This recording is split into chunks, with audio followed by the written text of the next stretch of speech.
inasema kila andiko limepewa kwa mwongozi ya Mungu na linafaa kwa mafundisho, kuonya watu juu ya makosa yao na kwa kuongoza. Nikusema ni emission ambayo ilikuwa create na mtumishi wa Mungu Apotre Richard Mbaruku, na bila shaka alianzisha hii emission ni kulingana na mashaba mbalimbali, na shaba ya kwanza ilikuwa ni kufundisha watu neno la Mungu, kuonya watu na kuongoza watu katika njia ya kweli, ni kuelewesha watu maandiko, kwa sababu maandiko matakatifu mnaonekana mko confusion mbalimbali. Sasa wakati tunakaribia kwa hii platform au wakati tunakaribia kwa hii plateau yetu kila lundi na 17h, nikusema shaba inakuwa ni kila mtu anauliza ulizo mbalimbali ndani ya maandiko matakatifu, na tunakuwa na mtumishi wa Mungu na anakuwa anafanya kazi ya kutufasiria na kutufundisha kila andiko na maana yake. Bwana asifiwe sana. Amen. Haleluya. Amen. Hivi bila kuponda muda, nawaza tutapatia mtumishi wa Mungu sauti, lakini kabla tujapatia mtumishi wa Mungu sauti, ningependelea pia kukumbusha ulizo ambao tulikuwa nayo msemene napita. Katika wiki iliyopita tulikuwa na ulizo, ilikuwa naongelea juu ya lugha, ambayo ulizo wetu ilikuwa nasema hivi: maandiko yanashuhudia kama anayeamini na kubatizwa ataokolewa na atasema kwa lugha. Bwana asifiwe sana. Amen. Lakini leo tukakuta maneno ya kuongea kwa lugha na kusema kwa lugha ndani ya makanisa ni maneno ya watu mbalimbali, sio ya maneno ya watu wote. Njoo ulizo yote ilikuwa nauliza, je, wakati uko ndani ya kanisa na uneni kwa lugha wala usemi kwa lugha, je, wewe uliamini Yesu Kristo? Kwa sababu kama hujaamini Yesu Kristo wala kama hujasema kwa lugha ndani ya kanisa, ni kusema bila shaka hujaamini Yesu Kristo. Bwana asifiwe sana. Amen. Ndio maana wakati tulipozele kesi mtumishi wa Mungu akasema hapana, inabidi tuongee zaidi au kindani juu ile maneno tupate ukweli wa ile maneno. Amen. Amen. Njoo tutakaribisha tena mtumishi wa Mungu kwa makofi, tutakaribisha mtumishi wa Mungu. Karibu mzee. Bwana asifiwe sana. Amen. Tunasalimu wasikilizaji wetu wenye kutufuata kwa emission yetu Timothée 3:16 kwa mbali au kwa karibu. Ukisema sisi tunafundisha neno la Mungu katika haki na kweli, yani kuelewesha watu neno la Mungu mwali ya roho. Tunashauria watu wajue njia ya kweli na uzima. Tunafanya kazi ya kuongoza watu ili wasiende katika giza na kuanguka katika mashimo. Tunafanya kazi ya kukamilisha watu mbele ya Mungu, sio mbele ya watu. Bila kugawia, tunasi wasikilizaji wetu wenye kutufuata kwa mbali au kwa karibu, kila mtu akuwe na Biblia yake karibu na akuwe na block note yake, akuwe nafata maandiko takatifu. Hivi tunaanza na andiko yetu ya kwanza, Matendo ya Mitume. Matendo ya Mitume Sura 17. Sura ya 17. Mistari yake 11 inasema nini? Mistari ya 11. Matendo ya Mitume 17:11. Yeah. Kichwandiko kinasema Tesalonika. Wa Tesalonika. 11 inasema hivi: watu hawa walikuwa wema kuliko wale wa Tesalonika. Asema watu hawa, ndugu wapenzi, watu wa Beori walikuwa wema kuliko wale watu wa Tesalonika, kwa sababu walipokea neno kwa nia iliyokuwa tayari kabisa. Asema hawa wa ndugu kama walikuwa wema ni kwa sababu walikuwa wanapokea neno la Mungu kwa nia ambayo ilikuwa tayari. Mtu mwenye kupokea neno la Mungu kwa nia ilikuwa tayari ni mtu mwenye kupenda au kujua ukweli wa maneno bila kuwa na upendeleo fulani wala kuogopa uso wa mtu wala kufuata mtu. Wakitafuta maandiko kila siku kujua hakika ya maneno yale. Asifiwe sana. Amen. Hao ndugu wa Beori walikuwa wanatafuta maandiko kujua uhakika ya maneno yale. Stadi kila siku walikuwa na kazi ya kutafuta maandiko. Maandiko inasema nini? watu wanatufundishaka nini? Eti hii wanatufundishaka ndio inaandikwa ndani ya maandiko au wanatufundishaka maneno yao? Ndio maana tunakuomba ndugu mpenzi, mwenye kutufuata kwa mbali au kwa karibu, ukuwe na Biblia yako pembeni na block note, kila andiko ambayo tunaitoa uifate. Eti ni kweli gisi tuko nasema ndio vile Biblia inasema au tunasema maneno yetu. Leo tunapenda kuendelea na parti yetu ya pili ya mambo kuhusu kusema kwa lugha mpya. Amen. Wiki iliyopita tuliongea mambo kuhusu kusema kwa lugha mpya. Tukasoma kitabu yetu ya Marko 16:16. Nasema nini? Tutasoma kitabu cha Marko 16 mstari wake wa 16. Okay? Inasema hivi. Yesu anatokea wanafunzi ndio kichwa. 16. Anayeamini na kubatizwa ataokolewa, asiyeamini atahukumiwa. Na alama hizi zitafuatana nao wanaoamini. Tunarudia 16 kwa usikivu mwema. Anayeamini na kubatizwa ataokolewa. Wala sifa sana. Amen, amen. Andiko nasema hivi. Anayeamini na kubatizwa ataokolewa, asiyeamini atahukumiwa. Asiyeamini atahukumiwa. Ndio. Kumbi hukumiwa kwa mtu inafuatana tu na kutokuamini. Na waza siku iliyopita tuliongea kuhusu kuamini. Ndio. Kumbe ni kusema wakati unapokataa kuamini utahukumiwa. 16 inasema. 17 sasa. 17. Anayeamini na kubatizwa ataokolewa. Okay. Asiyeamini atahukumiwa. Na alama hizi zitafuatana nao wanaoamini. Nasema kuna maalama fulani ambaye itaonesha kama huyu mtu ni kweli alishaamini. Ndio. Hauwezi kuamini au kuitwa mwaminifu au kusema ulishaamini na hakuna alama hata moja ambayo inaonesha kama unaamini. Na alama hizi zitafuatana nao wanaoamini. Okay? Kwa jina langu watatokeza pepo. Asema kwa jina la Yesu, mtu huyu mwenyewe anaamini, alama ya kwanza ataanza kutokeza pepo. Mimi nawaza ndio maana watu wanatoshaka mapepo mkanisa kila siku. Sawa. Tutaongea ili sije siku nyingine. Watasema kwa lugha mpya. Asema huyu mtu atasema kwa lugha mpya. Wandugu wapenzi, wenye kutufuata kwa mbali au kwa karibu. Andiko inasema kama yeyote tu mwenye kuamini na kubatizwa ataanza kusema kwa lugha mpya. Nikisema lugha mpya sio ya watu fulani ndani ya kanisa. Lugha mpya ni ya kila yeyote ule ambaye anaamini anapaswa kusema lugha mpya. Ndio. Na kama huyu mtu hauseme lugha mpya ambaye unasema kama ulishaamini na huyasema lugha mpya, ujue kama hauyaamini wala hauyabatizwa. Na kama tunasema lugha mpya ni kusema kuko ya zamani. Sasa kabla huyu mtu ayaamini au kama hauyaamini, kama ni kweli ulishaamini, ulikuwa unaongea lugha gani?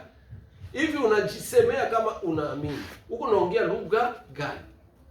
Nikisema kunapasha kwa mbalimbali ya lugha kwa huyu mtu mwenye anaamini au wakati mtu hayaamini na wakati mtu anaamini. Ndio. Nikisema baada ya mtu kuamini unabatiziwa, unapasha kusema lugha mpya.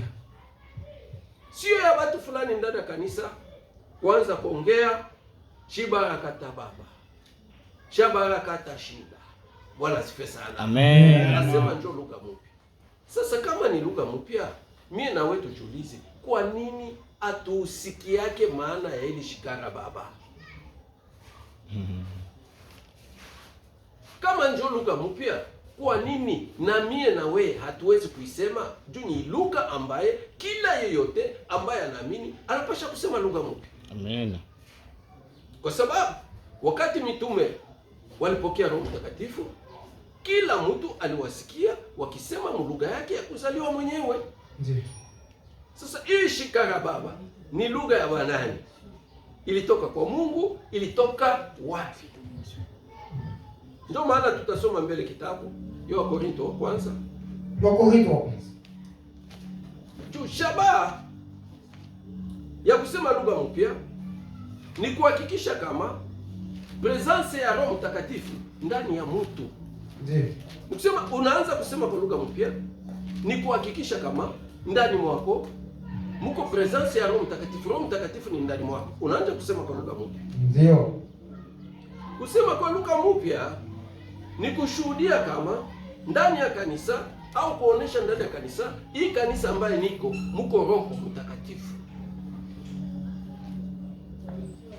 Kusema kwa lugha mpya ni miongoni mwa vipaji vya Roho Mtakatifu, kwa sababu mtu akipata Roho Mtakatifu anapasha kusema lugha mpya.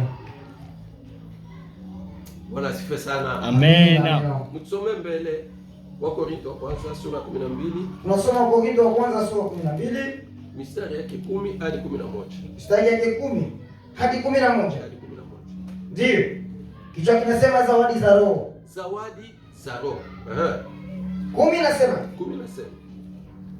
Na wengine kufanya matendo ya uwezo. Asema mtu akisha kupokea Roho Mtakatifu kuna karama fulani fulani ya kuonesha kama huyu mtu iko na Roho Mtakatifu. Wanasema wengine kufanya matendo ya uwezo, na wengine unabii, wengine unabii, na wengine kutambua roho, wengine kutambua roho, na wengine namna za lugha, na wengine namna za lugha, na wengine kueleza maana za lugha. Asema wengine kutambua namna za lugha. Sitadi lugha iko ngapi ambaye inabidi uijui, na wengine kutabiri maana ya lugha. Nikisema lugha ina maana yake.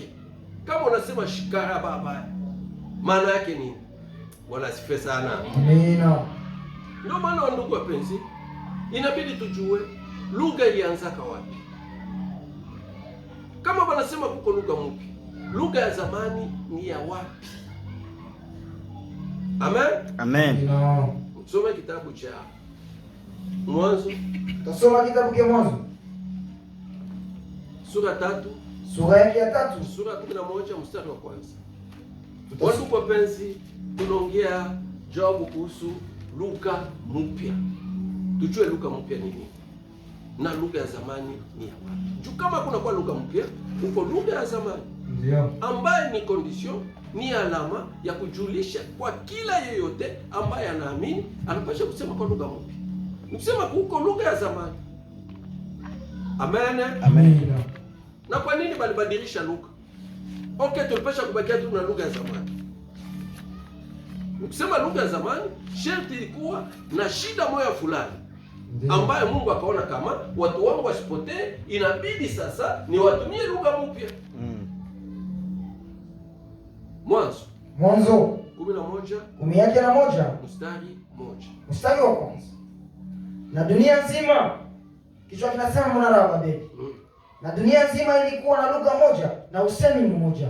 Asema dunia nzima balikuwa na lugha moja na usemi moja. Nikusema hakukuwa kila mtu na lugha yake. Watu wote walikuwa wanashikilizana. Bwana asifiwe sana. Amen. Sasa hii malugha ilitoka wapi? Kama kulikuwa lugha moja, kwa nini Mungu alileta sasa lugha mpya? Mwanzo sura 3. Mstari ya kwanza. Mstari wake wa kwanza. Utashuka kidogo. Tunashuka kidogo.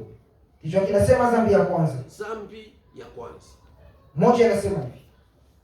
Basi nyoka alikuwa na hila kuliko nyama zote za mwitu Bwana Mungu aliyeumba na kufanya. Asema nyoka huyu alikuwa na hila kuliko nyama zote za mwitu Bwana Mungu alifanya. Akamwambia mwanamke. Nyoka akaambia mwanamke. Ndiyo, Mungu amesema msile ya miti yote ya shamba. Asema ndiyo, Mungu anasema msikule miti yote ya shamba. 2. Mwanamke akamwambia nyoka. Matunda ya miti ya shamba tunaweza kula. Matunda ya miti ya shamba tunaweza kula. Lakini matunda ya mti ulio katikati ya shamba, Mungu amesema msile yake, msiaguse, msife. Mungu anasema matunda ya mti ulio katikati ya shamba tusikule yake, tusiguse, tusife. Tusifikie kufa. Nyoka akamwambia mwanamke. Okay. Hakika hamtakufa. Hakika hamtakufa. Okay? Kwani Mungu anajua kama siku mtakapokula matunda yake macho yenu yatafunguliwa na mtakuwa kama Mungu mkijua uzuri na ubaya. Bwana asifiwe sana. Amina, amina. Mungu anaumba mtu. Tunapenda tujue wapi kulitoka lugha. Na namna gani dunia nzima walikuwa na lugha moja. Nikusema Mungu wakati alitia mtu mshamba, Mungu akamwambia kama wa kila mti wa shamba unaweza kula, lakini ya mti wa katikati ya shamba usikule, siku utakula utakufa. Ndio. Ndio lugha ya kwanza Mungu alipatia mwanaume. Nyoka na yeye akakuja na yake lugha. Akamwambia mwanamke. Mungu aliambia mwanaume. Ole nyoka akuya aulize mwanamke, menyoka mwanaume, nyoka anakuja kuuliza mwanamke. Ni kweli Mungu alisema msikule miti yote ya shamba? Mwanamke akasema, ndiyo, Mungu alisema matunda ya miti yote ya shamba tunaweza kula, lakini iliyo katikati ya shamba tusile wala tusiaguse. Nyoka akamwambia, hapana, Mungu anawadanganya. Mungu anajua siku mtakula matunda ya mti hamutakufa, macho yenu itafunguliwa, mtakuwa kama Mungu mkijua uzuri na nini na ubaya. Bwana asifiwe sana. Amina, amina, amina. Nikusema Mungu alileta lugha akapatia mwanaume, nyoka naye anakuja na lugha anapatia nani? Mwanamke. Wakati walitumikisha lugha ya nyoka, automatikima Mungu akaona kama hawa watu hawanisikie, akawafukuza mshamba la Edeni. Ndio. Nikusema wakati walitoka mshamba la Edeni, huyu mwanamke walienda na lugha ya nyoka. Ndio walienda nayo kudunia. Sasa walifika sasa kudunia, ndio wakasema tufanye monara. Juu dunia yote pale walikuwa wanajua tu ile lugha ya mwanamke, ambaye ile lugha ilikuwa ni lugha ya nyoka. Ndio wakakuwa dunia nzima wakakuwa na lugha moja na usemi moja. Amen. Amena. Eske tunaweza pikia Mungu.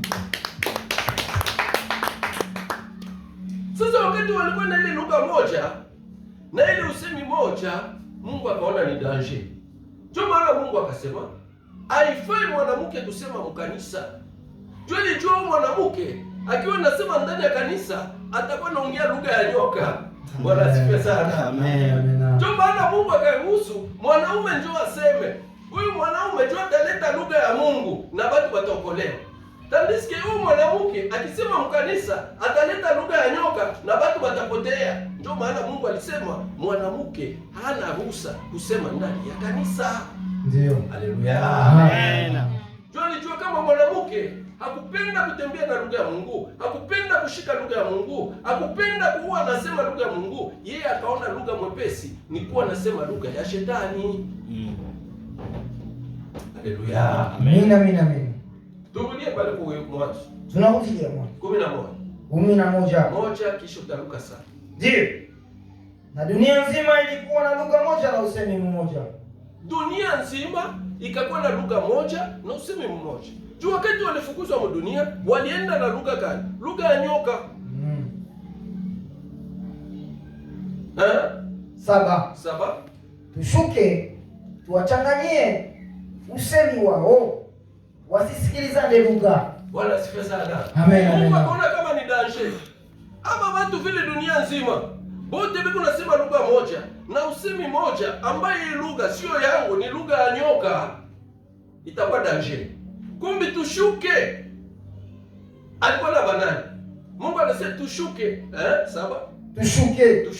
Tuwachanganyie usemi. Asema tushuke, tuwachanganyie usemi. Wasisikilizane lugha. Bwana asifiwe sana. Amen. Mungu akaona kama watu wakibakia mu lugha moja itakuwa danger kwa dunia. Kumbi tushuke, tuwachanganye lugha, basisikilizane. Ndio maana unakuta leo watu hawana lugha moja. Juu ya nini?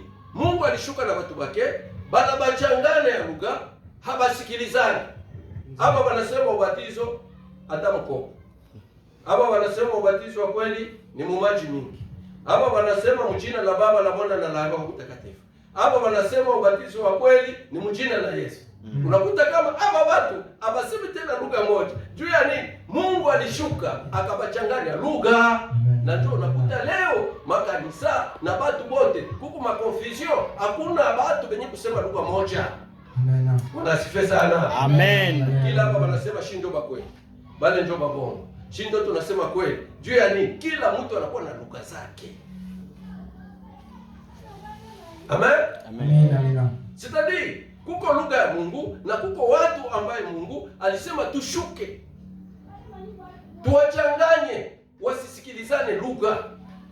Ndio ilikuwa misio ya Mungu kuvunja mnara wa nini? Wa Babeli. Mwanzo 1:26. 12:6. Kichwa kinasema kuumba ulimwengu. 12:6 nasema. 12:6 nasema. Mungu akasema, tufanye mtu kwa mfano wetu, mwenye sura yetu, na watawala juu ya samaki za bahari na juu ya ndege za hewa. Bwana asifiwe sana. Amen. Mungu akasema tufanye mtu kwa mfano wetu, mwenye sura yetu. Nikisema Mungu anashukaka na wale batu benye na sura yake na mfano wake, ndio anashukaka kwa wale batu benye kusema ile lugha ya zamani ambayo ni lugha ya nyoka, ambayo ni lugha ya shetani, banashukaka ili babachangane na kubasambaza. Bwana asifiwe sana. Amen. Eske tuko nasikia? Ndio. Eske tunaweza kupigia Mungu mikono? Amen. Amen. Juu kama una sura ya Mungu na una mfano wa Mungu, bila shaka ni kukuchanganya tu, kukusambaza. Bwana asifiwe sana. Amen. Kumbi yeye peke Mungu ndio alileta matawanyiko ili watu wasikuwe nasikilizana lugha. Ndio aliona kama kuko danger watu bakikuwa na lugha moja, yeye Mungu hata tukuzika tena. Na ndio maana unakuta leo kuko matawanyiko. Kila watu wanasema lugha yao. Kila kanisa kuna lugha yake. Juu ya nini? Mungu aliwatawanya. Haleluya. Amen. Sasa na ndio shaba Mungu akaomba inabidi Roho Mtakatifu akuye tena kudunia. Juu watu walisambala, Roho Mtakatifu bakutanishe. Juu watu baanze kuwa na lugha moja ya Mungu. Haleluya. Amen. Amen. Soma mbele Ufunuo. Tunasoma Ufunuo Yohana 10:11. 10:11. Inasema hivi. 10:11 inasema hivi.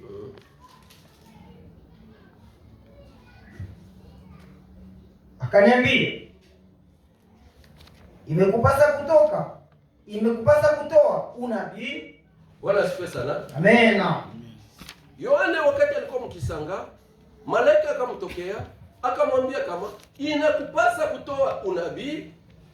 Imekupasa kutoa unabii tena juu ya watu na mataifa na lugha na wafalme wengi. Asema inakupasha tena kutoa unabii tena. Sitadi kulikuwa unabii wa kwanza. Ndio.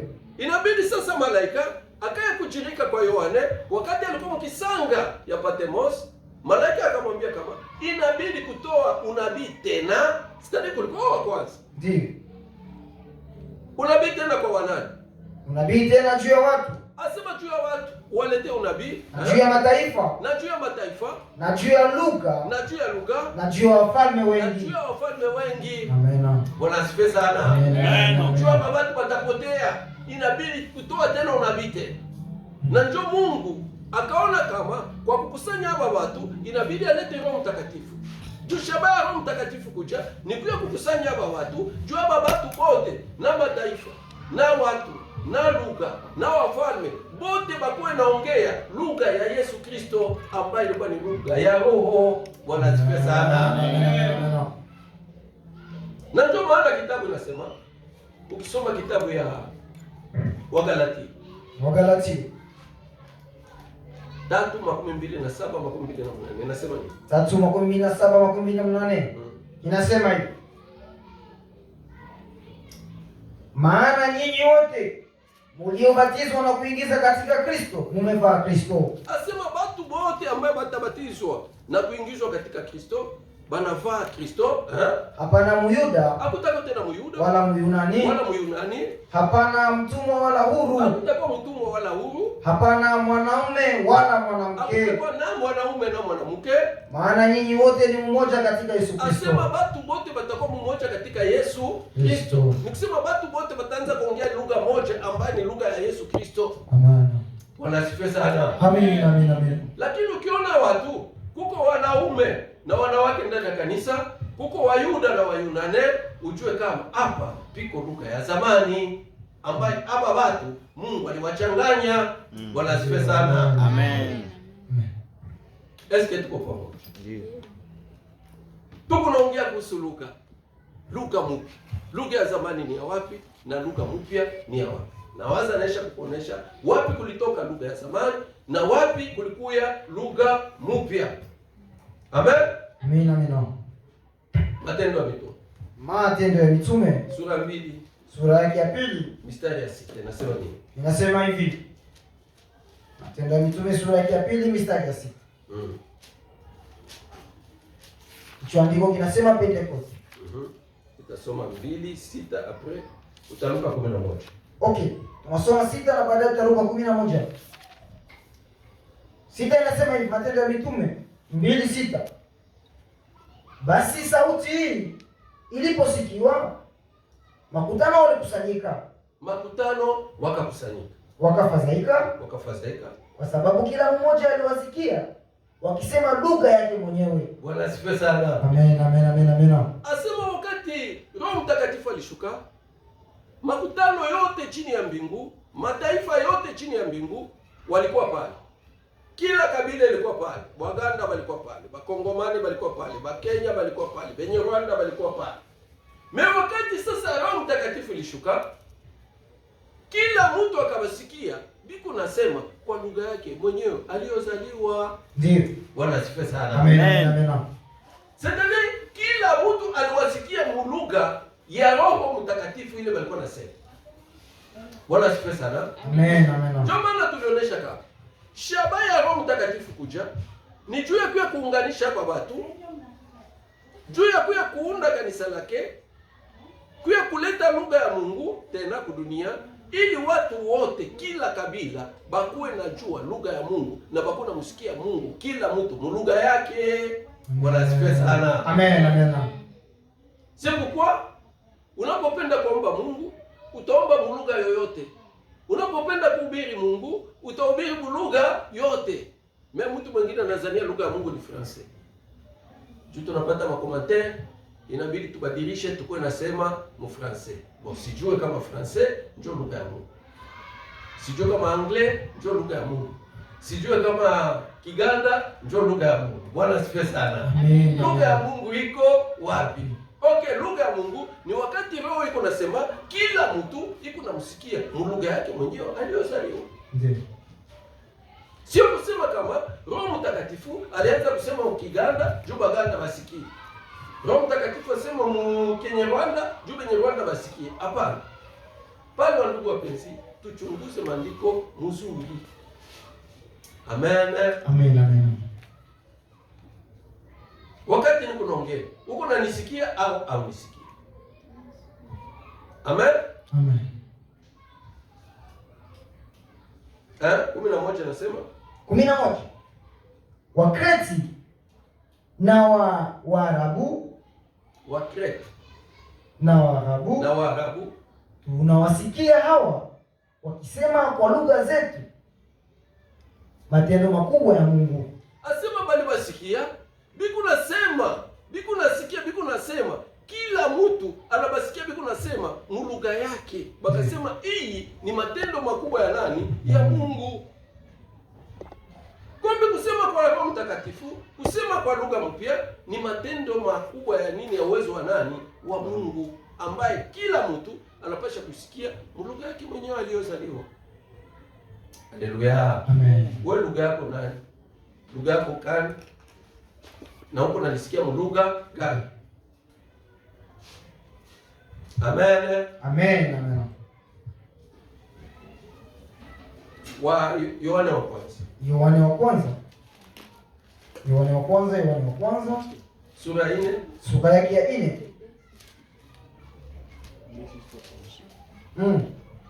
Sura 4. Sura 4. Mstari 4 hadi 6 nasema nini? Mstari 4 hadi 6.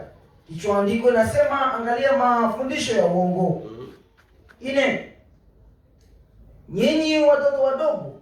Asema nyinyi watoto wadogo Ni wa Mungu. Asema ni wa Mungu. Sikuwa Yesu alikuwa anasema mwache watoto wadogo wakuje kwangu. Nicho alikuwa ba Mungu. Nyinyi ni wa Mungu. Ni wa Mungu. Nyinyi mmewashinda. Asema watoto wadogo wanashinda hawa watu wakubwa. Kwa sababu yeye aliye ndani yenu ni mkubwa. Asema mwenye ndani ya watoto wadogo kuliko yeye aliye ndani ya dunia. Ni mkubwa kuliko ule mwenye kuwa ndani ya dunia. 5. Wao ni wa dunia. Asema bale watu wakubwa. Bale banani babishope banani ba kibishope banani bale wote wakubwa. Wao ni wakubwa. Kwa hivi wanasema namna ya kidunia. Asema hapo biko nasema namna ya dunia na dunia inawasikia. Na dunia inawasikia. Sitadi lugha ya kwanza ni lugha ya dunia. Bwana asifiwe sana. Amen. Na dunia yote inafanya nini? Inawasikia mwile lugha yao. Wakisema twende kumai kubatiza, alibote banaenda kupisi. Banaenda kumtoa. Dunia nzima inajua kama kubatiza ni wapi? Ni kumai. Okay, biko naongea lugha ya nini? Ya dunia. Na dunia inafanya nini? Inawasikia. 6. Sisi ni wa Mungu. Asema siye ni ba Mungu. Yeye anayejua Mungu anatusikia. Asema mwenye kujua Mungu ndio anatusikia. Mimi mwenyewe ajue Mungu hawezi kutusikia. Yeye asiyetoka kwa Mungu hatusikie sisi. Mwenyewe kutoka kwa Mungu hawezi kutusikia. Sipokuwa Yesu alikuwa anasema mtu hawezi kuja kwangu kama baba yangu hamvute, akuvutwa na baba yangu. Ndiyo. Kupatia umbali kati ya utu wema na upendo. Utu wema na upendo.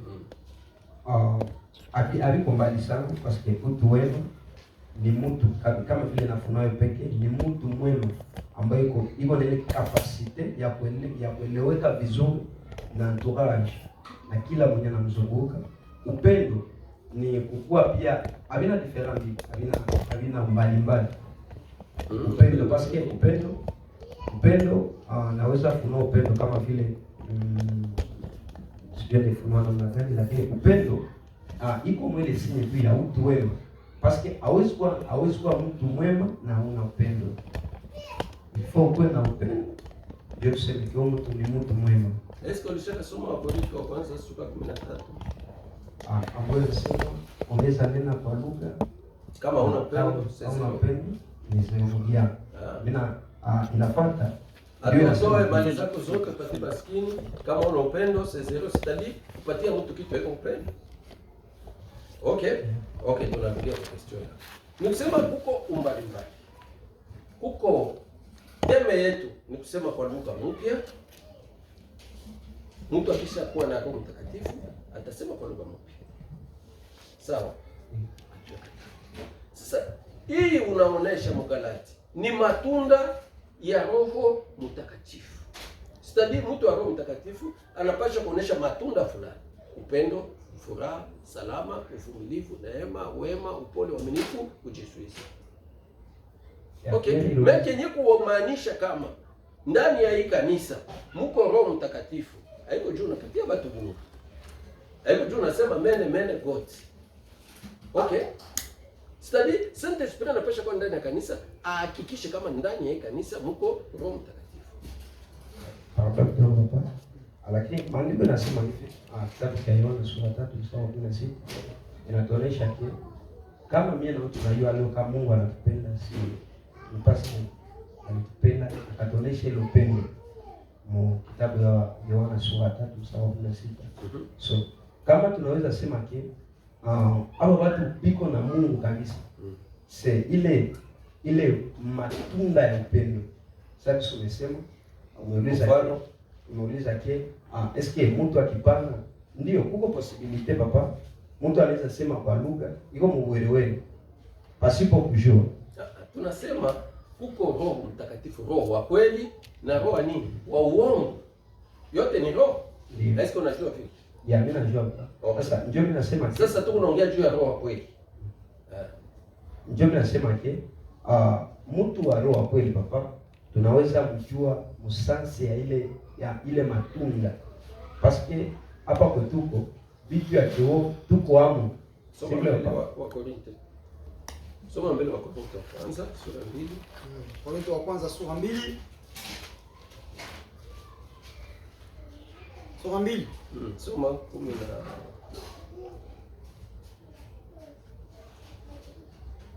Korintho wa kwanza 12. 15. Okay. 15 inasema hivi. Lakini mwenye kufuata roho anatambua maneno yote. Mwenye kufuata maneno ya roho, mwenye kujua lugha ya roho, anatambua maneno yote. Lakini yeye mwenyewe hatambuliwi na mtu. Mtu wa roho anajulikana kajulikana. Mtu anajulikana. Parapo na yeye ndiko nasema. Anasema anafataka vitu vya roho. Soma Biblia. Lakini mwenye kufuata roho anatambua maneno yote. Lakini yeye mwenyewe hatambuliwi na mtu. Hatambuliwi na mtu. Mtu wa roho utamjua au utamjua? Ndio, tunapaswa kujua. Utamjua je? Hii andiko nasema mtu wa roho ajulikane na mtu. Wewe unasema utamjua je? Tufuate yako, tufuate Biblia. No, inasema anafataka vitu. Soma kweli andiko mzuri. Andiko nasema hivi. Lakini mwenye kufuata roho anatambua maneno yote. Lakini yeye mwenyewe, ule mtu mwenye kufuata roho hatambuliwi na mtu. Bado hawamjui. Hatambuliwi na mtu. Sasa mbona nasema atajulikana namna gani na ushahidi wa andiko gani ndani ya Biblia? Tupate ushahidi juu tushigulule discussion mrefu. Kama kunaweza kuwa ushahidi ndani ya Biblia, juu tusiongee mwakili yetu.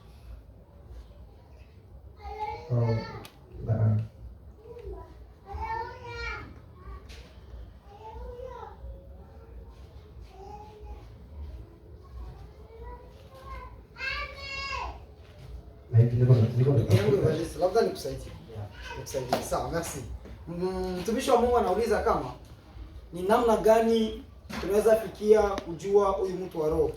Na wakati nilikuwa namfuata ndugu yetu Evangeliste Ushindi, alionyesha kama hii matunda 9 njoo njia fulani ambazo utafikia kujua kusema kama huyu mtu kweli anafuata roho au yuko na roho ambao anasema upendo, furaha, bila vyote. Mimi nawaza inaweza kuwa jibu moja au mbili kulingana na kesi yenye mwalimu anafunza. Sijui kama ndio argument ungali nayo wala ushiache. Ya kusema kama matunda 9 njoo yenye kuonesha kama au njoo kutambulisha kama huyu mtu anafuata maneno ya roho. Sio kama ile argument ungali nayo au kulingana na maulizo ya mtume ulishaona kama haina nafasi. No. Iko haiko mbali sana. Kama vile tumeelewa baba amesikia, haiko mbali sana. Meusi hakuna jinsi unaweza kukuta paske Biblia inasema ke enendeni duniani mzima ukafanya watu kuwa wanafunzi. Hakuna jinsi unaweza fanya watu kuwa wanafunzi kama hakuna alama zenyewe zinaonyesha. Okay. Iko nguvu sana. Ndio maana Paulo anasema ndio natafuta hapa andiko na kupatia pole kwa nisikia nasema kwa kutembea kwangu nimeonesha naweza kusoma kwa kitabu cha Waroma sura 12 Gomez Ismani 12 Paulo anasema tutafute amani na kila mtu. Haleluya. Amen. Maana ile ndio inaweza kuwa makozi ama inaweza kuwa kozi ya kuonesha ki huyu mtu kweli anafuata ya Mungu. Paske tukikuwa base sana kulugha. Lugha ndiyo inaweza tuonesha ke lugha tunaweza ona ke bado mingi bananza kwa base paske matendo ya mitume nini iko na expliquer comment expliquer walipata matendo wa mitume 2 mstari wa 4 iko na expliquer comment expliquer ba mitume walipata Saint Esprit. Nasikia? Ukisoma matendo ya mitume 1:8 Biblia iko na expliquer pia Paulo anasema kwa wakati zile mtapewa nguvu na Saint Esprit satakuya. Hapa na waipata. Sasa banakia pata njoo yenyewe banaanza tuonesha ke hapa watu walipata Saint Esprit. Kwa hiyo wanasema ke walikuwa kwa umoja. Singa moja, hapakuwa kwanza na tabiri, hapakuwa na nena kwa lugha. Okay. Ava apata Roho Mtakatifu. Nini ndio takia tuonesha ke balipata Saint Esprit, c'est vitu vyenyewe walikuwa wanafanya. Lakini pale mwile andiko ya nini ya Matendo ya Mitume, maandiko yashuhudie ni kupitia matendo, inaonyesha tu kama ni problemu ya lugha. Na ndio kwenye labda mwalimu alijibaze wakati anaanza kusema, wakati wewe uko Muganda unasikia Mkongomani hivyo unasema Kikongomani, wewe Muganda unasikia ni kusema anaona ishara za roho. So pale naweza uliza question. Unauliza tunaweza impacter na magani kwa watu wengine wenye wajue lugha yetu. Parce que mission ni mwa kufanya taifa lote kuwa na mtume. Ama tunaweza fanya juu Muganda tufate atike Kristo abatizwe. Bwana asifiwe sana. Amen. Unaleta andiko mzuri. Sijui kama ile andiko lisikia. Unasema hivi. Yesu alituma wanafunzi akasema nendeni ulimwenguni kote mkafanye mataifa kwa nini? Wanafunzi. Pata bafundisha lugha gani? Njoo nimeuliza. Mtu hapo mwanafunzi wako. Ilifaa muelewane lugha. Itakuwa lugha gani? Kiganda, Anglais, Kikenya, Kinyarwanda. Njoo realite ni tuko tunaishi sasa hivi. Hakuna. Unakutana Muganda uko obligé mchanger lugha mwelewane. Mko obligé mchanger. Bwana asifiwe sana. Sema pale ungali lugha ya zamani. Papa. Uko lugha ya zamani. Unaona Muganda njoo ule, Mkongomani njoo ule njoo hivi, ungali lugha ya zamani yenyewe kila watu walikuwa na lugha yao. Lakini sasa Roho Mtakatifu alikuja watu wote kila mtu alikuwa asikia lugha yake tu. Asa. Sasa papa kwetu Baganda wakikuya wanasikia. Niko naongea Mswahili hivi na hapo biko asikia Mkiganda. Mimi Mungu atoe sifa. Mungu atoe sifa. Lakini na shida sema kwa inabidi ujue kwa lugha ya Mungu. Yeah. Sasa taanza kusema lugha ya roho. Muganda atasikia tu Mkiganda. Mkenya anasikia Mkikenya. Kama ni ya roho. Lakini kama nikianza kuongea lugha yangu mimi mwenyewe kama ni Swahili hata sikia. Nikiongea Mswahili hata sikia, lakini nikiongea lugha ya roho hata nisikia. Eske tuko pamoja? Tuko pamoja. Eske unavielewa? Leo. Mtumishi. Na mimi nilikuwa na ulizo moja ambao nilikuwa penda tuchangie mimi na wewe juu tuulize mtume. Amen. Siko hapa. Mwile kitabu yetu ya Marko 16:16, sio kama tulikubaliana na argument yake wala tuko na opportunity ya kuuliza. Juu andiko inasema kama enendeni akawaambia hata tukujile kwa sikilizo. Anayeamini na kubatizwa ataokolewa, asiamini atahukumiwa. Na alama hizi zitafuatana nao wanaoamini. Yeah. Kwa jina langu watatokeza pepo, watasema kwa lugha mpya.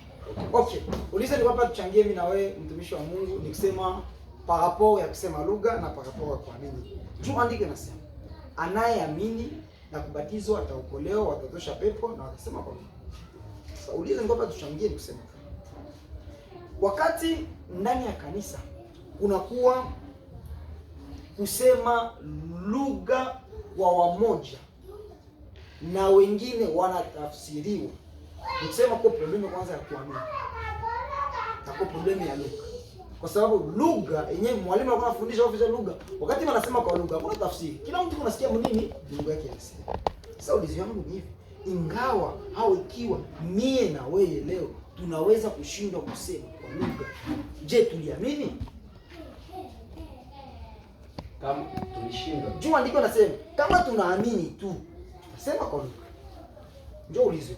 Ingawa mie na wewe hatuwezi kusema kwa lugha, tunakuwa na mtu fulani mwenyewe anaongea tu kwa lugha. Je, mimi na wewe tuliamini kwa kweli? Nesa mwa kidogo.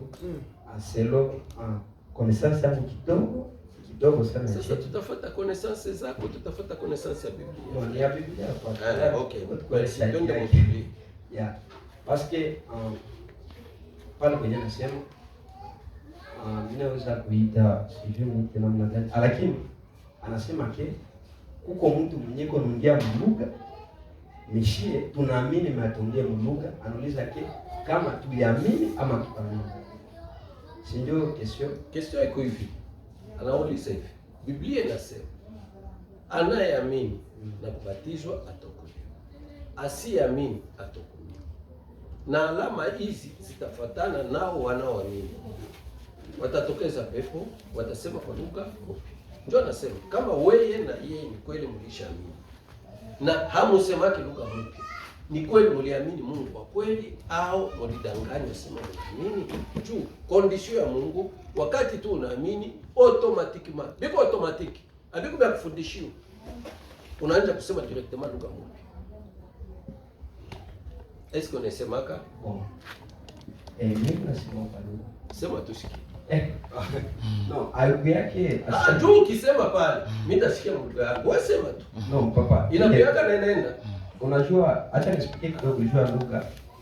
Ukwelele avani kwa chita ile lugha inakuyaka kisha inaenda kukusa inakuya na sasa inaenda. Aibu yake kisha inaenda. Iko tu pale wewe. Iko ndani yako. Ile Paulo anifundisha inaitwa papa wetu. Tushinde kwa histoire. Twende mteori na praktiki. Unasema kwa lugha mpya na shie tu kwa sio useme tusikie. Hayakuwa hizo. Est-ce que la poser question mbaya? Non, question ni mzuri. Okay, sema tusikie. No, hayo question kusema. No, il faut useme lugha mpya tu tuhakikishe kama ni kweli. Uko na Roho Mtakatifu. Ni kweli uliamini? Maana kama hakuna maana yake uamini ndugu yangu. Maisha amini. Ndio hivyo bwana. Maana selo kwa wangu. Maana mnasema ke hakuna jinsi mtu anaweza amini na aseme kwa lugha. Biblia ndio inasema iko nini? Pale hapo soma kama andiko. Soma andiko. Soma mu Biblia. Soma Biblia. Pourquoi soma Biblia français? Non, Swahili. Swahili. Soma. 16:6. Marko 16. Nasema hivi. Soma kama andiko.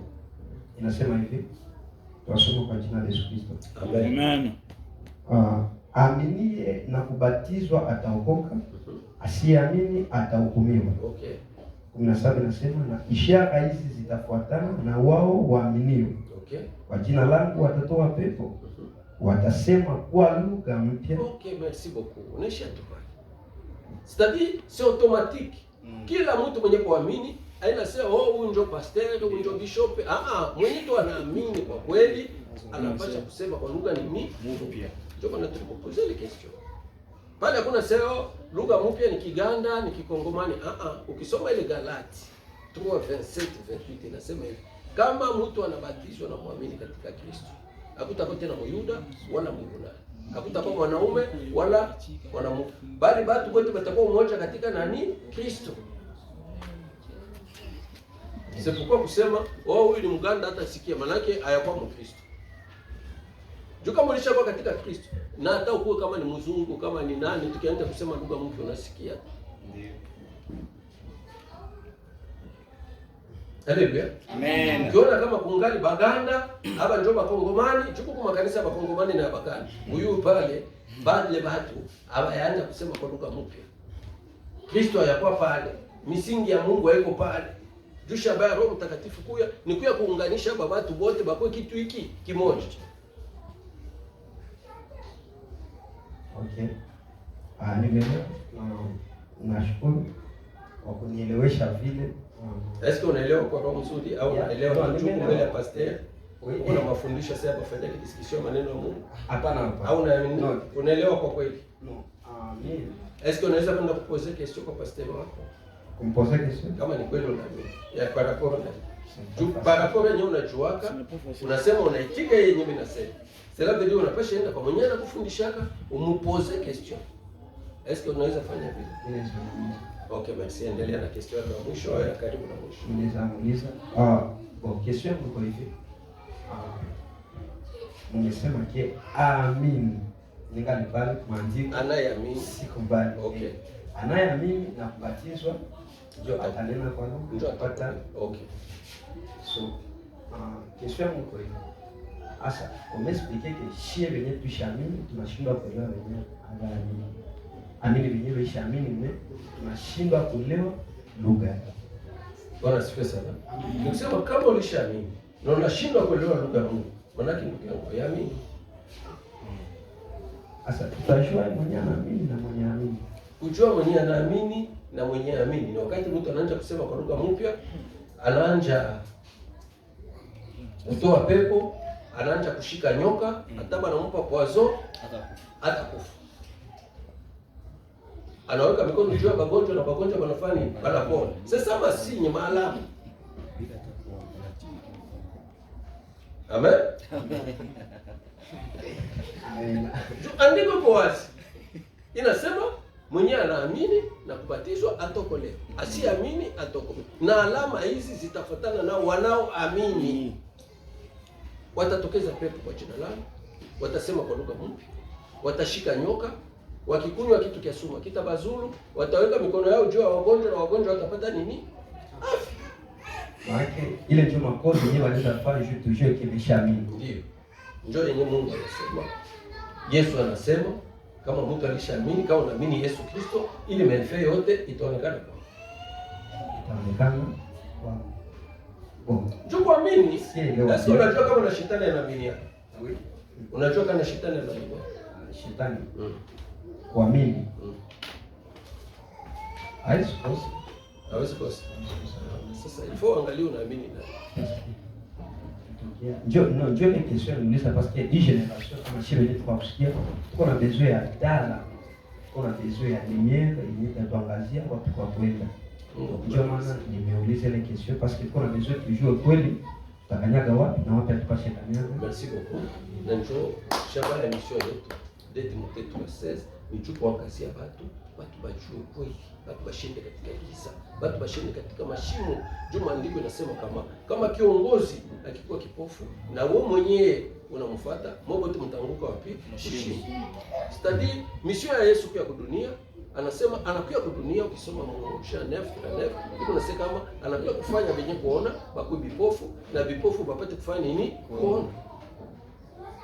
Study mission yetu si ni kufungula watu macho, watu bajue kweli, watu baone nuru. Sawa.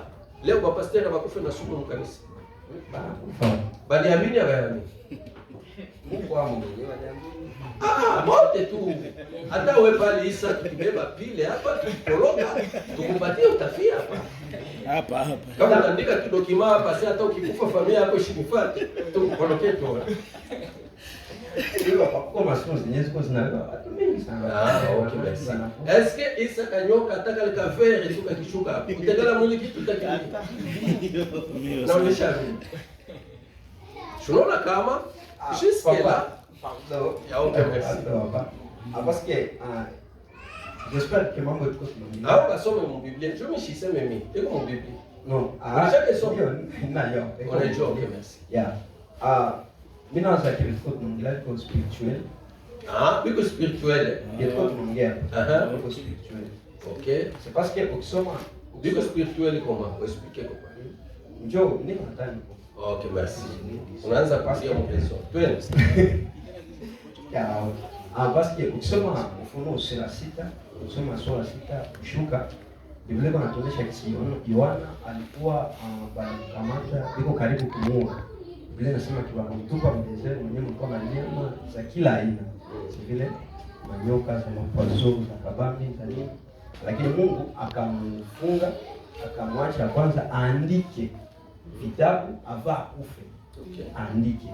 Mais ile aikituma asikufe parce que iko nasoma anasema peke anasema kikuko nani kondo ilikuwa inakuya hii kondo ilikuwa inabeba mtu mwenye alikuwa responsable kuhusu mauti.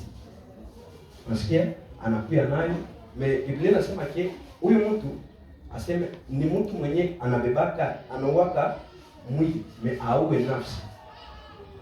Sijui unanipata. Ni malaika. Ongea tu tukuelewe vipi. Okay, ni malaika mwenye alikuwa anabeba mwili. Akikuya, akigonga kwa mlango, tuseme ni malaika wa mauti. Akigonga kwa mlango, anakubeba. Si vile? Biblia pekee inasema unaongeza. Oui. Bado unaongeza. Biblia inasema tusiongeze wala tusipunguze. Tusiongeza. Anasema alikuwa Mungu mwana Farisi ya 4 alikuwa jina yake ilikuwa mauti.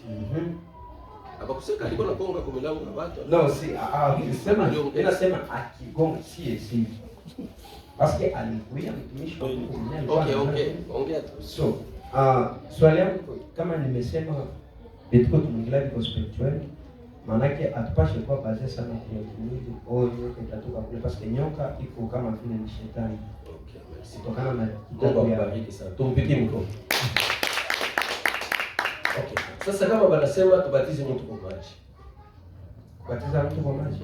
Sio batizo, tubatize mtu kwa maji. Iko spirituele pale iko kimwili. Papa, naweza sema hivi. Hakuna jinsi unaweza shinda vitu vya kiroho na kushinda Haki tunapaswa kushinda kwa nyoka mbele kisha ndio tushinde ile.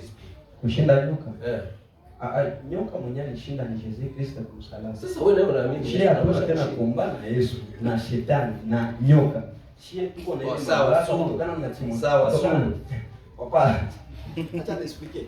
Tuko na ile mamlaka kutokana na kitabu ya Mathayo 28:18 anatupatia mamlaka tu pouvoir yenye alipewa vile anasema bike iko hapa na papi. Mimi nataka tupatie. Usinyie hapa kama ukikufa ndapa sumu hapa familia yako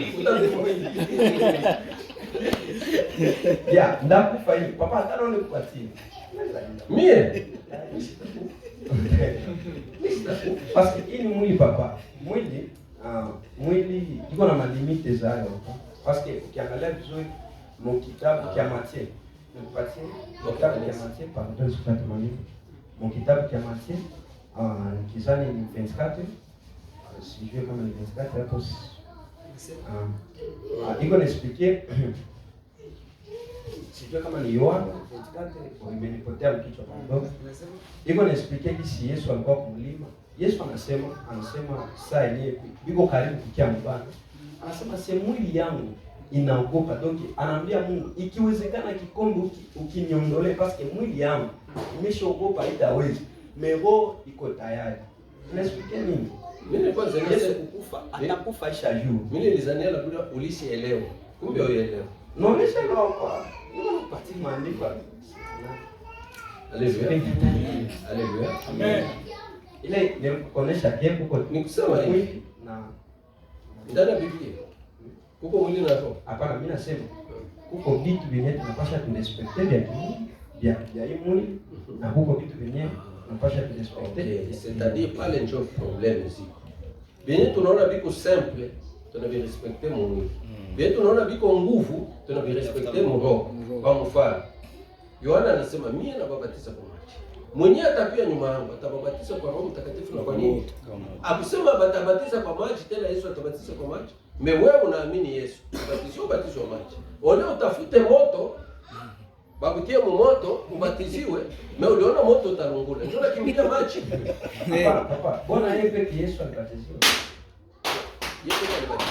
Yesu aliambia wanafunzi wake alibatiza na wanafunzi wake maji. Anasema yeye nani anasema akawabatiza. Sasa kwa kama kubatiza wanafunzi wake, yeye ndio njia, kweli na uzima. Akubatiza wanafunzi kwa maji. Wewe utaenda maji je na uona mimi Yesu? Papa, tusiende mbali. Tusiende mbali. Turudi. No, tuko tu pale. Bali ndio nasema kwa mfano alifika Paulo na Yesu alikuwa anasema kama huku vitu ya mwili na vya roho. Huku vitu vyetu tunapaswa kufanya mwili na vya roho. Ndio nikakupa tu example. Andiko moja ile Yohana ndio anasema mimi nababatiza kwa maji. Ndio pale mwenye atapia nyuma atabatiza kwa Roho Mtakatifu na kwa nini? Na kwa moto. Sasa ubatizo wa maji tunanyambia kama mwili tu maji iko hapo tu. Ifo mtu aingie maji. Juu na Yesu aliingia wapi? Maji. Sasa wa moto ubatizo wa moto. Shwa moto tu hivi kuponga moto mtu kwa pale anabatizwa moto. Juu mumai ni kutumbukiza mumai. Wa moto naishi ni kutumbukiza moto. Njoo hapo pale nitaka nispiki kidogo nikasema vitu ya kiroho hatuwezi ganie kusema vitu tunafunga macho tunaganiwa. Ni vitu vyenye vinaanzia kimwili tunapigania kimwili ndio mkiroho tunakiaitwa shinda. Mfano naweza kupatia Paulo anasema kitabu wa Efeso sura 6 mstari wa 11 ama tukianza 10 anasema vita tunayopigana si vita ya damu na maji. Tunapigania ndio anasema tupeni siku bali hata malika sema tunapeleka vilato kwa mwili na mkaba. Ilikuwa ni mfumo na revelation Anasema mshika, yeye pekee anasema mshika kama vile injili. Ndio tukue na ile injili. Anasema asome, msomaji mzuri anaweza kusoma.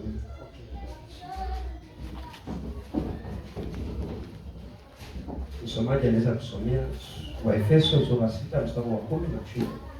Anatuonesha vitu vya mwili, vitu vya roho tunavishindaka na mwili. Sivyo? Donc niko katika example uko mtu unafaa zambi, meju uganie les zambi, uko fikie uwe tamaa za mwili, tufikie uganie kilo. Utawi uache. Unaanzia ndani, utaanzia tu nje. No, unaanzia nje papa. Nje? Unaanzia nje. Namna gani? Uniexplique ça par exemple, au kwa kwenda kuzini unaanzia kabisa. Par exemple papa. Parce que kenye kinaweza tupatie na makosa, let example, uko mtu uko na tamaa sana, unapenda watu, na utumiki. Kenye kitabu ile tamaa, unaenda unatumika unaanza katalia. Deja tamaa imefunja. Unaweza kuwa uko mtu mwenyewe uko kahaba sana. Wewe wake mtu mwenyewe na pesa ndio anatafuta pesa nyingi sana. Yuko na aina anapenda na nyingi. Inakishana na discipline yake na Mwalimu, nikurudishe kidogo, merci sana. Na maneno kunaongea ni ya kweli na ni mpaka maneno ya Biblia, lakini naomba tu kuelewana. Yeah. Unasema kwa kushinda, mtu ashindake roho anzie kwa roho. Mtu anaanzia kwa kushinda mwili na kushinda kwa roho. Turudie mwandiko wetu ya kwanza ambao ni Marko 16:16. Pale kwa kushika nyoka. Okay? Sasa nilipenda ukuwe brave. Usipike namna gani mtu atashinda hii nyoka ya mwili. Kwanza juu inaonyesha mwaspiritual being. Nasema kama inabidi mtu ashinde mwili na shida kuroho. Sasa utoreshe namna gani utashinda hii nyoka ya kuonekana na namna gani mtu atashinda nyoka yenyewe. Nyoka inasema shetani. Sasa sumu ya kuonekana njoo gani na sumu isiyoonekana njoo gani? Nitakupatia kitabu ya Mathayo 28. Iko natupatia example ya Paul. Alitoka nenda fundisha. Ndio nasema kia akatoka mafuni nyoka katoke kamluma haikumua mfaki. Vile. Avant pour afikie mwile etape. Mahali anzio wapi? Alianza kutana Yesu. Mu kitabu cha Matendo ya Mitume 9 anakutana na Yesu. Yesu anamwambia na mtume uende kwa Anania, kule kitabu ya Kenda ndio anasema uende kwa Anania atakufunza, si vile? Anaenda kule, sijui alibatizwa na mmeo, akaenda akapanda mlima akamaliza sijui miaka 3 tu. Akaanza njia ya Injili. So anakia kufikia huko Matendo ya Mitume 28 kwa anakia ganye nyoka ya kimwili na Aisha kwanza ganye. Yana vile vya kidogo. Njoo sasa turudie pale kwa nyoka ya mwili si ndio itu ya vere ya kuonekana. Tukileta polisha mwili, si ndio? Ikikuluka kanisa Paulo. Kuko vitu vyenye niexplique kidogo. Nikubalie niexplique hapo. Huko niexplique kidogo haina shida. Yeah. Unajua imani zinapishana. Tuelewana. Imani zinapishana. Sasa kwambia niko imani na baba. Nakudana. Baba alianza yaisha na juu ya nini kushinda. Bado Efeso inasema hivi. Sio kwa sababu kwa Mungu tutapaswa kwa imani. Mungu huyu kwa Mungu mmoja. Imani alianite imani hapo wao hizo kwa yenye uishapitia na yenye ushagania tu ya mimi kushinda pia. Baki tunapaswa kufanya nguvu ufikie kwenye imani yako. Papa imani inakia na nini? Ndio njia niko na kwa nifikie na mimi imani yako, nifikie kwa imani yenyewe. Unajua, niwapatie example. Petro imani yenyewe alikuwa nayo na Yesu alikuta. Haiko ndio imani yenyewe alikuwa nayo na Yesu kaisha malizana. Parce que alikuwa na Yesu na alikuwa yaamini pia. Parce que niko siku Yesu atakufa, Petro atakimbia. Anaenda rudia kunena parce que imani ilikuwa ni chini. Mais ça yenyewe Saint Esprit na kwe ndio Petro anaanza sasa komanda mshukuru Saint Esprit. Oui, mshukuru Saint Esprit. Kama shukrani na Saint Esprit nasema kwa lugha ndio kitu. Saint Esprit. Papa Saint Esprit haiko problème parce que un Saint Esprit qui respecte spiritualité, qui respecte vitu vya Mungu. Saint Esprit. Sawa, mfano banani balipataka tubadi respecte vitu vya Mungu. Jubo te walipata Roho Mtakatifu tunayo sisi balipata. Okay, acte 2 inaonyesha walikuwa pasina moyo. Walipata na banani. Papa, mimi nilipata parce que Yesu alisema sema utapokea. Biblia inasema pale ile acte. Okay, ba mitume balikana pamoja, balijulikana fulani balipata. Na sasa wewe sasa ulipata mkono banani ekipe ya kwenu? Hata kama walipata mfanikiwa. Si ndio nasema ukirespecte ça aishi mlikuwa ba mingi mli respecte. Ukikala fashi moja sasa hivi ma mitume. Au ulipata tu hapo mnyumba, hapo kanisa, ulimpatia wapi? Non, ça iko generation tu comme cette esprit de l'homme. Juste à ce moment c'est le couillard. Moi kuna bakuya ya mwisho generation. Non, moi génération, Dieu me nasema que pour respecter spiritualité. Et vitu vyenye ça que c'est n'est pas l'exemple que tuko na problème ça hii generation sasa tuko na problème que tunapenda sana vitu vya kimwili, tunapenda tunafuata sana vitu vya kimwili kushinda maandiko. Depuis zamani. Habiko bele. Depuis zamani ukisoma mule mu Matthieu 24, biko anasema wakati wa mwisho kutakuwa hivi. Vyote hivi hakuna kipi. Basha tuambia deja basha tupatia sine kipi itakuwa donc tuishajua. Tunaingia na tunajua. Wewe unasema hii generation unakwambia iko hii generation depuis zamani vilikuwa. Ndio ilikuwa kwa zamani balikuwa na vishinda, ba Petro balikuwa na hapo. Balikuwa na vishinda, ndio mimi nasema tunaweza vishinda na shida. Okay, turudi kwa sujet. Question ya kwa mwisho tutufunge. Question ya mwisho tutufunge. Au ya karibu na mwisho. Ndafanya hiyo ndio seloma. Okay, merci beaucoup. Inawaza hakuna processus yoyote isipokuwa mtu kujipatia muda, unaanza kufuata emission yetu. Kila lendi tunakuwa hapa. Unaanza kufuata teme fulani. Unaanza kutumia teme kwa wakati, una prepare ma questions za kwako au ma verses za kwako, hizo unachua. Sasa unafika hapa, utaifundisha, après tunafanya partage ya neno la Mungu. Tutafute kweli. Hapa atudefendre kanisa. Hapa tunadefendre tu Mungu. Unaona siku hapa hatuna besoin kanisa ya mtu, hatuna besoin kabila ya mtu, hatuna besoin ya kitu chochote kile hapa tu neno la Mungu. Unaona? Na kila mardi na kila samedi a partir ya 15 tunakuwa na mafundisho. Ambaye mwili wa mafundisho ndio tunafasiria kila kitu ndani ya Biblia. Kama tutakwambia nyoka tunakwambia nyoka nini.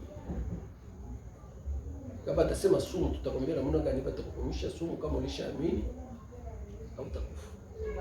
Ndani ya mafundisho ndio tutakuonesha kuamini ni nini. Kuamini ni vitu vile watu wanasema naamini Yesu kwa Bwana na Mwokozi. Na mulozi naye anaamini na shetani anaamini. Alors, mwile masiku tunaingia kama profondeur juu tueleweshe watu kusudi neno la Mungu katika kina kweli mwali ya roho. Juu lugha ya Mungu ni lugha ya kiroho. Amen. Juu kama tunaanza ongea lugha ya kiroho, kila mtu hapa atatusikia mna yake. Ile inanikosa. Pale ni mimi. Amina acha hiki. Tunaona kila mtu atasikia mna yake. Unasikia mtu mwingine anasema neno la leo linanibariki. Na ubariki je? Juu unasikia lugha yake. Mwingine anasema leo hakupata kitu. Okay. Kumbi ni wewe peke tu ujipatia muda, njoo wokovu ni wa mtu binafsi. Haiko ya watu yote. Mtu ndio anatafuta wokovu wake binafsi. Na ukisha kuombolewa, ndio utafuata mwingine. Au utaita Mungu. Sasa pesa sichuka na kiroho. Yeah. Nauliza.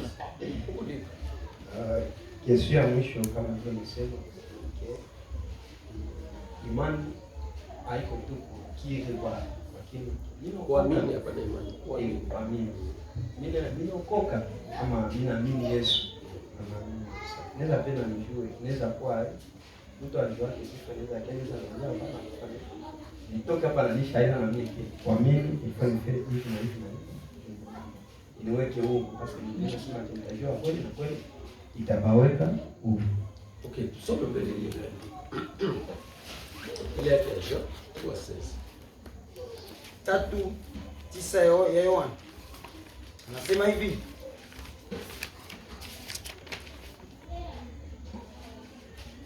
Tatu 16. Kwa maana Mungu alivyopenda ulimwengu hata kutoa mwana wake wa pekee ili kila mtu akimwamini asipotee lakini apate uzima wa milele. Nasema kila mtu mwenye atamwamini mwana wake wa pekee asipotee bali apate uzima wa milele. Kwa Yesu anaitwa mwana wake wa pekee. Inamaanisha kama Mungu ana mtoto mwingine isipokuwa Yesu Kristo. Sasa huyu Yesu Kristo ndio inabidi kumwamini. Juu ndani ya Biblia kuko ba Yesu ba mingi. Sijui kama unajua. Kuko Yesu Yusto, kuko bara Yesu, Yesu Nuni na Yesu Kristo. Sasa unaweza kuamini Yesu Yusto, unadhani unaamini Yesu. Juu Yesu ni neno. Yesu Kristo ni neno la siri ya Mungu. Yesu Kristo ni neno la kiroho. Sasa mwenye kuamini hii neno la kiroho ndio ataokolewa. Cela veut dire nini? Kuamini neno la kiroho ni tangu mwanzo mpaka mwisho. Uanze kuelewa hii Biblia mwali ya roho. Stadi kila kitu uanze kukielewa Mungu. Yesu Kristo ni neno la roho. Sasa wakati unaamini hii Biblia kama iko kiroho, unakubali kweli maneno ya Mungu, maneno ya Biblia, maandiko matakatifu iko kiroho, haiko ya kimwili. Okay. Wakati unakuwa convaincu vile ni kusema unaamini, unakubali. Kuamini ni kukubali, unaitika. Wakati mtu anaona tena confusion, asema hapa iko kiroho, hapa iko kimwili. Unaelewa tu kama Biblia yote iko kiroho, puisque Mungu ni roho na venye kumwabudu shatu kuabudu katika roho na nini na kweli. Kwa hiyo Yesu anasema kama saa inakuja na iko sasa, wakati waabudu wa kweli watamwabudu Baba katika roho. Kwa sababu Baba anatafuta watu kama hawa wamwamini. Mungu ni roho na venye kumwabudu shatu kuabudu katika roho na nini na kweli. Unaelewa? Kuamini ni kuamini Yesu Kristo. Yesu Kristo ni neno la roho, ni neno la uzima. Sasa unaamini maneno yote ya Mungu kama ni ya roho, ni ya kiroho, juu patane na Mungu roho, njoo kuamini. Sasa ukisha kuamini, njoo maprocesses fulani inaanza kufuata. Ni processes. Mbele kwa ni kuamini, unakubali. Kisha kuamini unafuata. Juu utakuta wanakupatia condition. Kwa kuwa mwanafunzi wa Yesu kuko condition. Juu kama unaamini, inabidi uwe mwanafunzi wa Yesu. Batakupa condition. Ilifo uchukie baba yako na nani? Na mama, est-ce que ulishaka so? Est-ce que ulishaka bachukie? Est-ce que utabachukie? Ah, je vois la vie. C'est difficile, ni makondition yangu. Uchukie badada yako kwa mama yako. Unaona? C'est pourquoi ile maandiko yote ilifo uielewe kiroho. Ambaye baba na mama ni mafundisho ya Mungu ambayo walikuwa walishakupa. Ilifanya mafundisho uichukie, uachane nayo. Ile walikuwa wanakuambia mwanamke ni huyu, ndio anapaswa kufanya kitambaa. Ubatizo ni mumaya kuonekana. Uanze kuamini sasa ubatizo mumaya isionekana. Puisque Yesu alikutana na mwanamke wa Samaria, anamwambia unipatie maji. Yeye akamwambia Bwana, shina moja tupeza na maji. Yesu akamwambia ungechoma kukulomba maji, kama wewe ndio ungemlomba akupe maji ya nini? Ya uzetadi. Yesu naye alikuwa na maji. Eske maji ya Yesu ilikuwa pale yakuonekana? Nikisema yule mwanamke Msamaria alikuwa na maji yakuonekana, na Yesu alikuwa na maji ya kiroho. Sipokuwa kama unataka kubatizwa, ubatizwe maji ya Yesu ya kiroho, hapana ya kimwili. Eske unaelewa pale? Unaelewa? Okay. Sipokuwa tuko napenda kuonesha kama wakati mtu unaamini ndio utafikia kuokolewa. Atakupa condition. Condition kwa kusema unakuwa mwanafunzi wa Yesu. Inabidi uchukie kwa baba yako na mama yako na bandugu yako wote. Uitiki kama hii mafundisho kitambala kitaokoa mtu. Mkate haitaokoa mtu. Stadi ni mafundisho ile ya mwili. Before uichukie, uielewe kama ni uongo. Haitakupatanisha na Mungu. Hata kule mikate ngapi itakubeba kwa Mungu. Atotoshi sadaka ngapi itakubeba kwa Mungu. Sino kama bakabila na Mungu tu biko kwa Mungu. Juba lijenga makanisa, balisaidia watu sana. Inchi mzima biko naisaidia. Eske utanyambia biko kwa Mungu? Rona. Alors, il a fallu ubielewe mwali ya roho. Uchukie kwa vile vyote. Ile mateatri yote pe ukipea Yesu, oh hivi na hivi, oh ni. C'est pourquoi Jésus, ukisoma mwali mwingine ya Matthieu, ukianzia mwali 18, wanafunzi wake wanamwambia popote nitakufuata. Yesu akamwambia utanifuata je? Mbona watu wanapakutilia kichwa? Mbweha wao yuko na matumbo. Ndege yuko na viota. Mwingine akamwambia sasa mimi naitika. Acha kwanza nikazike baba yangu na nini? Yesu akamwambia acha bafu bazike nini? Unaona? C'est-à-dire kazi ya bafu, kazi yao ni kusikana. Ukisoma mule mu 23 Matthieu kama 27 pale ndiko nasema mnajenga makaburi, mnaipamba mzuri, ndani kuna yale nini? C'est-à-dire abo kazi yao banafanya makanisa, mais aba batu banabazika. Jo abo kwa ni bafu. Sasa tuko kufanya kazi ya kusika batu. Abo bayo neno la Mungu. Abo ni bipofu, maybe kuna ingiza batu mshimo, banasika batu.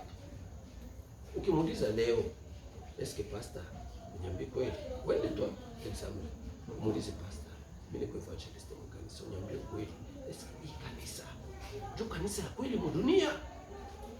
Ndio. Pastor, niambie kweli. Hii mafundisho tuko kufundisha ndio nye Yesu Kristo aliacha kwa dunia. Atakwambia hajui. Mungu ndio anafanya. Sasa kama hajui atakubeba. Tunaona kama yeye ni mfu, yuko anafanya kazi ya kusika bali. Sasa kwa Yesu kama unapenda kumfuata, wewe usirudie tena kubale bafu. Wewe ubaache hapo bazikane kule. Wewe fuata Yesu uokolewe. Amen. Juma ndiko nasema ukisoma mu Timotheo wa kwanza sura 5 mstari 6 nasema ni mjua bafu. Inasema hivi jio. Sasa kufuata tamaa yako, bali kushakufa wangali hai. Juma tu mingi biko forma kanisa ni jua kuchele tufe kupata maisha. Juma tampa sadaka, batampa wote yako. Sitali banafuata tamaa yako. Bale watu ni bafu. Sasa biko nafanya kazi ya kuzika watu. Banazika huyu mtu, sipokuwa maandiko kunasema kama saa itakuja wakati wafu watasikia sauti ya Mungu. Ya mwana wa Mungu. Ni bafu gani? Bali beko makaburi. Hapana, nyaba bafu beba na bafu, bana bazika na mafundisho ya bongo, mafundisho ya mwili. Huyu mtu ni mfu. Sasa kutafika wakati huyu mtu atapata message ya kweli. Na sasa atapata message ya kweli, atafufuka. Kumbe njoo hivi. Hii njoo reality na anafuata na kwa wanafunzi wa Yesu anaokolea. Amen. Amen. Sijui kama unaweza kuisema. Hapo nashukuru hapo explication nawaza nimeelewa, siko mbali sana, lakini naweza penda nijue mafundisho ya wale wafu ambao yanapeleka watu chini pasi chote tunafundisha.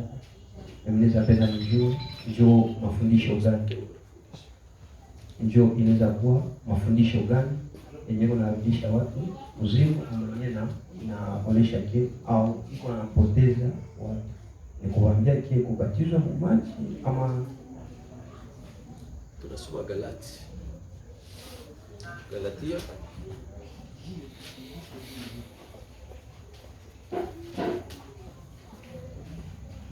inasema hivi.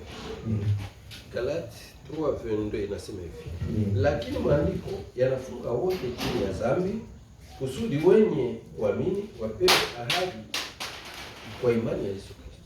C'est-à-dire maandiko ndio kunafunga watu chini ya dhambi. Unaona? C'est-à-dire mtu wote mwenye kufundisha maandiko au mtu mwenye kufuata maandiko vile vile maandiko inaandikiwa anafunga watu chini ya dhambi. Funga watu chini ya dhambi. Kwa mfano, unaambia mwanamke avale kitambala kwa kanisa. Wewe mwanamke anakuwa anatoka akivala kitambala na kwa mtu ana eski kitambala tamkutaza dhambi. Anamwambia huyu mtu ase kwa kuya mkanisa ushivale pantalo. Bo eske wakati wa zamani kulikuwa manguo ya wanaume na wanawake au watu walikuwa wanafanya manguo au ngozi ndio walikuwa wanavaa. Bo mbele ya Mungu nguo ya mwanamke ni wapi na mwanaume ni wapi? Tunaona kama anafuata andiko vile andiko linasema. Unaona? Sitaki huyu mtu yuko anafanya kazi ya kufunga ya kuua watu kusika. Yuko anapoteza watu. mwenyewe anaambia watu usivale takarishi Bia kimwili. Okay, unapasha kufundisha bali ubaoneshe namna gani mtu anapasha kuvala kitambala. Unaona? Shabaha wewe kuvala kitambala. Ni juu hii macho yako sianze tena kuona mubaya. Hii mapua yako sianze kunusa mubaya. Hii kinywa yako sianze kusema mubaya. Hii masikio yako sianze kusikia nini? Ubaya. Unaona? Ndio itakupatanisha na Mungu. Ilifaa muoneshe mtu ile kitambala ambalo anapasha kuvala. Juu mwanamke mwenyewe biko nasema ndani ya Biblia. Haiko ule mwenyewe anavala mesh, mwanamke ni mie na wewe. Tuko bibi ya Yesu. Ambaye tuko nachunga kufanya ndoa. Amen. Esko unaelewa? Kumbe kama wanasema mwanamke avae kitambala, ni yeye au ni mimi? Sio bwana. Ukisoma mzuri wanasema mwanamke ana kichwa, kichwa chake ni nani? Ni mwanaume. Ulishakasoma ile ndicho. Sasa kama mwanamke ana kichwa, anapasha kuvala kitambala nini? Ni mimi, yeye ana kichwa. Unaona pale? Sipokuwa ilifaa uelewe ile maneno mwale ya roho. ndio itakupatanisha na Mungu. Huko vitu vingine batu biko na fundisha batu binya bibabebe batu nilipa. Na ndio saba na shindwa wanakuambia mtu na mwili zambi itafanya nini? Haitaishi. Okay, ba mitume walikuwa mdunia huko, walikuwa chini ya hii jua, zambi ilisha walitiwa matakatifu. Na leo tuko naandika kwa kanisa ya Saint Paulo, Saint Petro, Saint kama na Saint Pierre. Unaona? Kumbe wakati mtu kunafuata au kufundishwa neno la Mungu katika sehemu za mwili, biko na kupoteza. Huko mpoteza. Wakati sasa unaanza kufuata neno la Mungu katika hali ya roho, ndio unakuwa mkweli, mkuokolewa. Okay. Merci. Amen. Bwana nashukuru sana. Nimeelewa.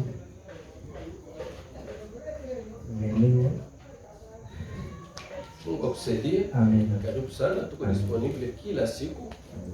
Saa yoyote, hata sio siku ya emission, tuko tayari kuwauliza. Okay, merci beaucoup. Hivi tunafunga emission yetu kwa maulizo na majibu. Tunatafuta kwa 075 56 89 450. Kila lendi tunakuwa live na 17h30 na kila mardi tuko na mafundisho ya njia, yaani kufundisha neno la Mungu ndani ya Biblia, kuelewesha watu kila kitu na maana yake ndani ya Biblia. Na siku ya sita a partir ya 15h tuko na mafundisho ya njia, na dimanche tuko na mkusanyiko wa kawaida.